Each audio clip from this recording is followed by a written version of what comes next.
Nizamabad parliamentary స్థానం ఎన్నికపై రైతులు హైకోర్టును ఆశ్రయించారు. ఈ నెల 11న జరగాల్సిన పోలింగ్ ను వాయిదా వేయాలంటూ ఎన్నికల బరిలో నిలిచిన రైతులు లంచ్ మోషన్ పిటిషన్ దాఖలు చేశారు. అలాగే ఈవీఎంల ద్వారా కాకుండా బ్యాలెట్ ద్వారా ఎన్నికలు నిర్వహించేలా కేంద్ర ఎన్నికల సంఘానికి ఆదేశాలు జారీ చేయాలని విన్నవించారు. పోలింగ్ తేదీ సమీపిస్తున్నా ఇంతవరకు గుర్తుల గురించి స్పష్టత ఇవ్వలేదని, వాటి గురించి ప్రచారం చేసుకోవడానికి తగినంత సమయం కూడా లేనందువల్ల ఎన్నికలు వాయిదా వేయాలని పిటిషన్లో కోరారు. నిజామాబాద్ రైతులు వేసిన పిటిషన్ కాసేపట్లో హైకోర్టు విచారణకు రానుంది. దీనికి సంబంధించి మరింత సమాచారం మా ప్రతినిధి ప్రవీణ్ అడిగి తెలుసుకుందాం. ప్రవీణ్, చెప్పండి, మరి ఎటువంటి తీర్పు వచ్చే అవకాశం ఉంది అన్న దాని గురించి రైతులు ఏమనుకుంటున్నారు?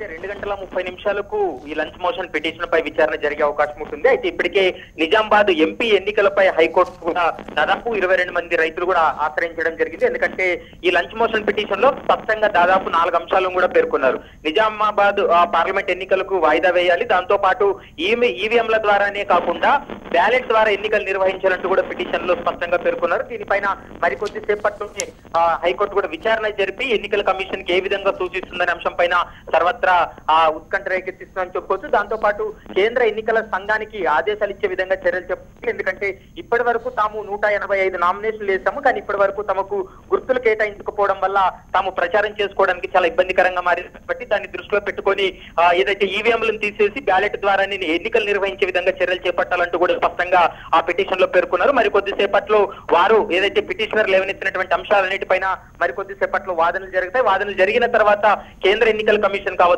రాష్ట్ర ఎన్నికల కమిషన్లకు ఎలాంటి సూచనలు ఇస్తుంది, దానిపైన ఏమైనా కౌంటర్ దాఖలు చేయమంటుందన్న అంశం పైన మరికొద్దిసేపట్లో క్లారిటీ వచ్చే అవకాశం అయితే కనపడుతుంది. ఎన్నిక వాయిదా పడే అవకాశం ఏమైనా కనిపిస్తుందా?